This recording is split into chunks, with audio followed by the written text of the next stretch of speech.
We're now going into the implementation of actually marketing, promoting, selling, and coming together as a team, as a system.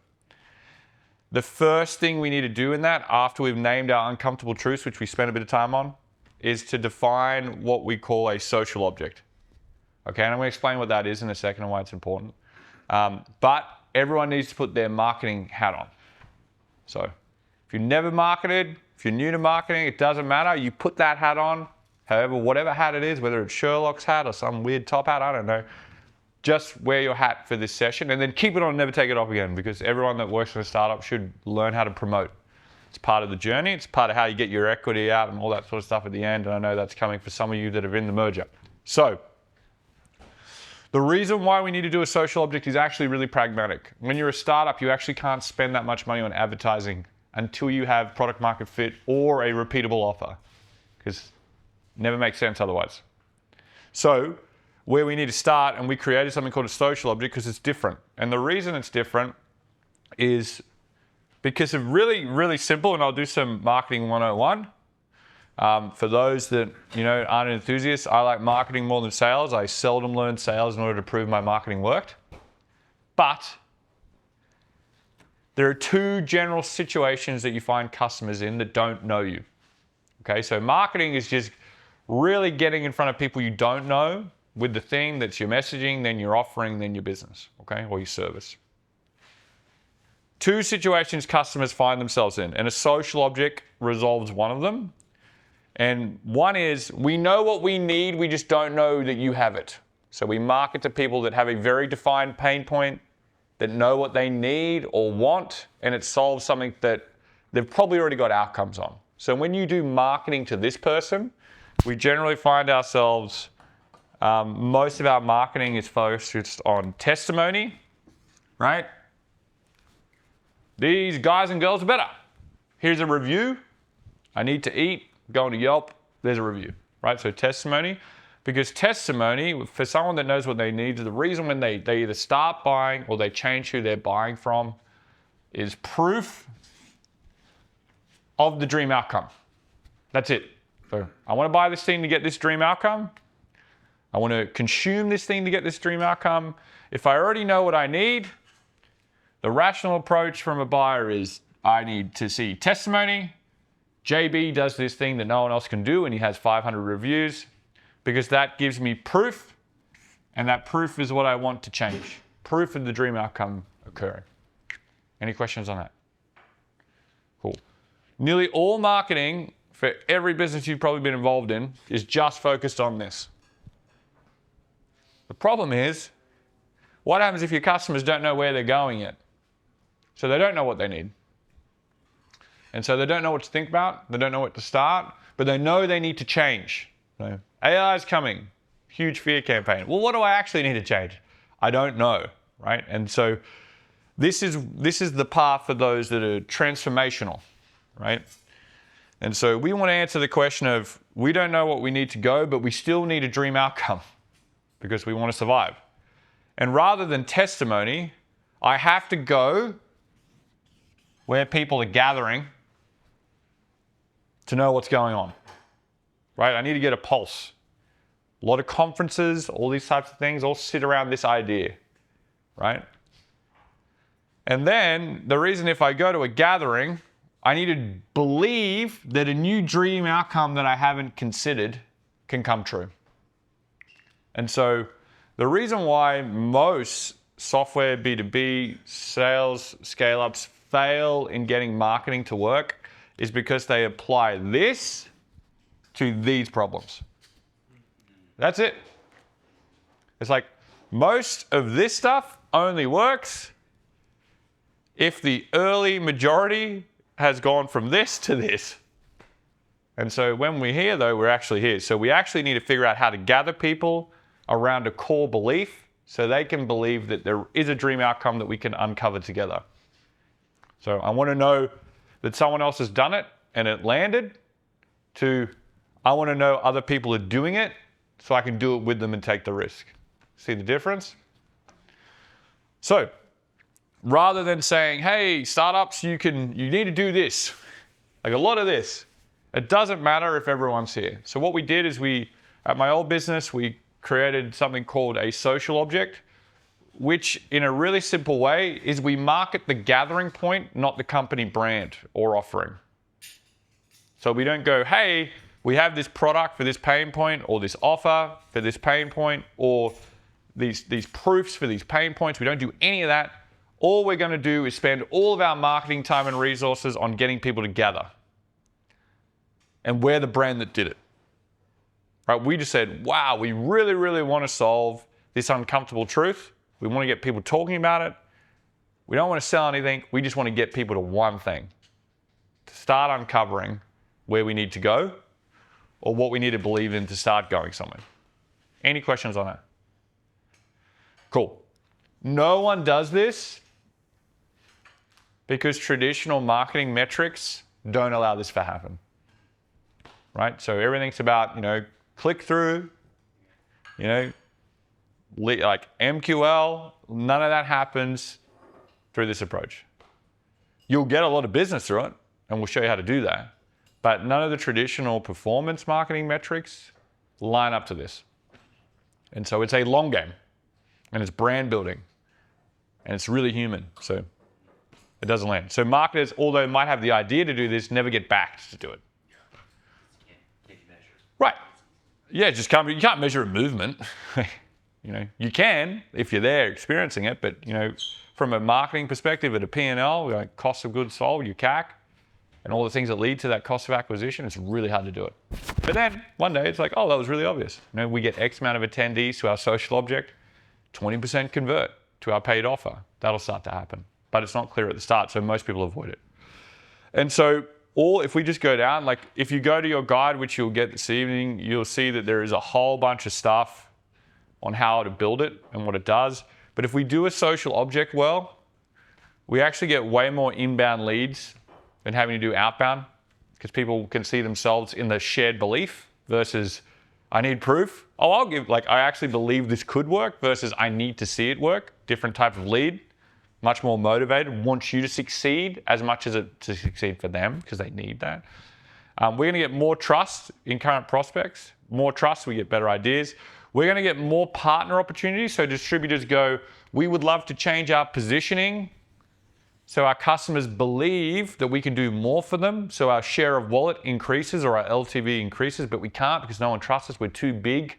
People don't believe when we say it. So if you have a gathering, can we come to it? Because we also have customers that don't know where they need to go, but we've been selling this way. I have to call this out every time.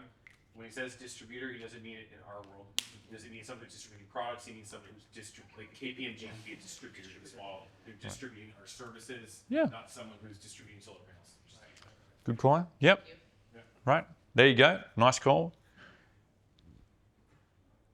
It also allows you to send people to a place to get educated versus a place to buy. And that is a long-term brand play, and it works really well. Okay. So you can learn all about this in this document, but to get forward to our task, all we're going to do, if you keep going down, any questions on a social object, what it means? Can I make a comment? Go for it. I can't wait to fucking do this. Yeah, cool. There you go. It's fun. In one of our conversations, we brought up the Red Bull example. I think an example would help clarify the second piece. Yeah, we can use the Red Bull one, but we can also use, if we come down to here, right? So the uncomfortable truth in our market was that people want to employ veterans because they feel sorry for them. Okay? It's an uncomfortable truth. It's like, oh, shit, nice work. It's like, no, they avoid all their skills, right? So what we did was, it's like, nice work, dude. Like, you go over there and be in accounting. We don't know what you're going to do with you. So, it's an odd thing. So we said, we need to get the whole market to potential over experience. Has everyone ever been to a career fair or a job fair? It's like a meat grinder, right? So it's like you walk around with your resume, if you're looking for a job, or you go talk to the recruiters, and no one can really answer any questions, but it's like a weird sort of amalgamation of networking, referrals, and these weird sort of interactions. But most people actually don't get a job at a job fair at all. It's fundamentally a huge waste of time. So employers get sold that they'll meet a whole bunch of people that they can't meet. And job seekers get sold that they'll get a whole bunch of interviews that never eventuate. And so the uncomfortable truth that we sort of started with in our old company was, well, we actually do believe that if you do get a CTO in front of people with a lot of potential and they have like 100 jobs, they're going to figure out how to hire a really smart person. But none of the systems allow the CTO to meet this person. They still allow them to meet it. Like the CTO and the tech leads just don't have time. Or the recruiters bring people that are like 8 layers through the process. And so like they just sort of accept that that's the reality. So what we did was we were like, we're going to run a career expo, not with you with me's job expo. So with you with me as well. My brand, my company. So it wasn't our job expo. It wasn't our fulfillment. It wasn't our product. We just said, what would happen if we ran a whole career fair that was focused on potential over experience? And so the way we ran it was we did 2 things really uncomfortably for everyone. There was no like stations for companies. You did our test, you turned up as an employer, so you tested your team, and if you're an employer, you had to bring the hiring manager, and every hiring manager had to do 10 interviews that were 20 to 30 minutes long, and every person that attended, because if they got tested, would get 10 interviews. So rather than going to a job fair, you just literally did 10, 30-minute interviews. The second thing we did is rather than individuals pitching employers, we made the CEO or a C-suite member of the company pitch why to work for them and tell people the uncomfortable truths of working there. Because you're dealing with veterans, like, I don't fucking believe you. It's like, yeah, like one time I got left in a country for like 6 weeks and they just forgot I was there. It's like the military's big. They just leave you places. It's cool. Anyway, so they're really trustworthy issues with leadership.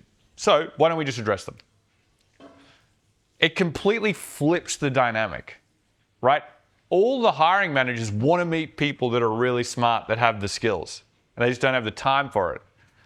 All of the leaders want to convince people why to work for them, but they actually don't have the volume. And so the hiring rate that we would get at this event was like 76% of people that did an interview would get a job plus 100,000 or more.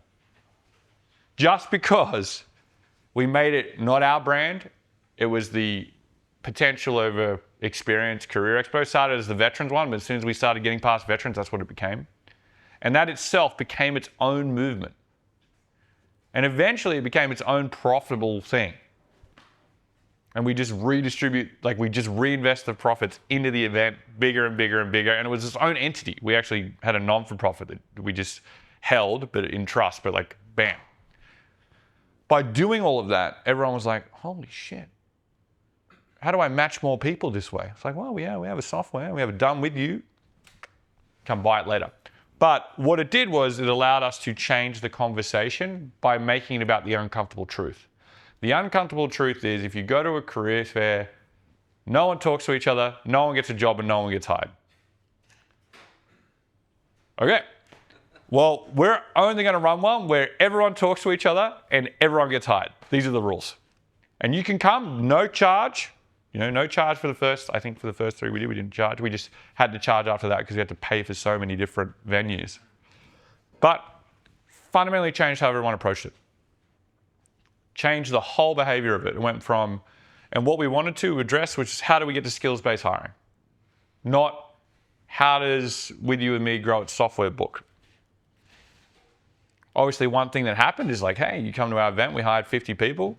The weird thing that started to happen is like, hey, Tom, I got hired at your career expo in 2016. I'm like, yeah, cool. He's like, I'm a CTO. Cool. He goes, can I buy your software?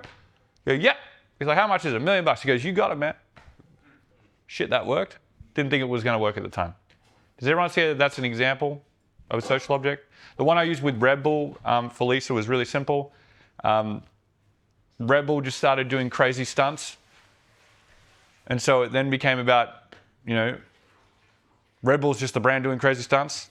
And so is Red Bull give you the crazy energy to do crazy stunts? And so the uncomfortable truth is we've stopped pushing the limits of what humans can do. And so we're just going to push the limits of what humans can do, and Red Bull's just going to pay for it. But they don't sell you on any of them around the drink. Even in the stunts, you barely see any of the Red Bull stuff. Right, so like that's just a social object. We're just going to do crazy, insane shit and push human limits. The uncomfortable truth is, for the Western world, we've actually stopped pushing human limits. So we're just going to do that more often, higher volume. That's just another way of addressing an uncomfortable truth in the market. So if the whole market's stressing wellness in its drinks, the one that's like, actually all this is bullshit, is not good for you at all, other than water, let's just lean into you're crazy, drink ours, but rather than trying to, convince people you're crazy, drink ours, we're just going to do crazy stuff and gather over here, and if that's what you're interested in, bring a friend. That's all they did. And so, same thing. All we have to do is pick an uncomfortable truth and design it. Does that help? What's really important is you don't own it. It's not your brand. It's its own thing. That's why it works. So when people see it, they go, oh, they're not trying to capture you. They're not trying to sell to them. It's like, I want to do that. I want to allocate some of my time to contribute to that event, that conversation, that podcast. And so social objects have to be gathering points. There has to be tribal energy, so it can't be controlled. You have to allow people to have a say or contribute that aren't involved in your company. And have to be for the uncomfortable truth, not the aspirational goal. So remember, potential every experience was the uncomfortable truth, but not the impossible goal of our business. It wasn't about solving underemployment at the event. Would you mind saying those things again? Right. Yep. So first of all, it has to have tribal energy, which means it can't just be your voices. So if you run a podcast, right, and that's your social object, the social object has to be JB interviewing people that don't just include your customers, but include people that have already done it and they're sharing their lessons on the uncomfortable truth. And that could be a competitor, and that actually puts you in like a real different position than everyone else. So there has to be tribal energy. So it has to lead to more conversations. You can't control the messaging, right? You sort of have to create an environment that doesn't. 2, has to be about the uncomfortable truth. It's not about the impossible goal. And it has to have a gathering point. So an event is a gathering point. A podcast or a conversation, a key leadership interview is a gathering point. A school community running a workshop or a war game is a gathering point. And so the thing itself is the gathering point. The content that comes up from it is just content. But the thing itself has to be the gathering point. Any questions? Nope. When can we do this? We're doing it now. Okay. So what we're going to do, if we scroll down, all the way down, all the way down, all the way down. Keep going. There's a challenge where the challenge is. Cool. All right. So we're going to break off into groups, which we have. And I want that group, doesn't matter. I want you to pick one of the uncomfortable truths. So whatever one resonates the most with your group, first come, first serve. Okay? So, which one do you want? You better get it quick. We're going to get you to design a social object. What is the design? Really, really simple. What is it? Gathering point. What are we calling it? Right? What are we calling it? What do we want to call it? What are we going to do at this gathering point? In the document, there are a whole bunch of different examples. There are events. There are podcasts. There's all these different marketing sort of things that you could pick from. But get creative. We're not going to push you on it. If you have a really good idea for your sector because you understand the users in that sector, then do it the way that you feel it will work. And then what we're going to do after that is we're going to make sure we list the pros and cons of each one. So before you present and come back, I want you to write the pros and cons of that one, however you deem them to be. If you're new to marketing, it's time to start. For everyone else, it's just practice. There are no wrong answers. We might get to the end of this and pick the best bit out of everyone's, and that'll be our social object. Any questions?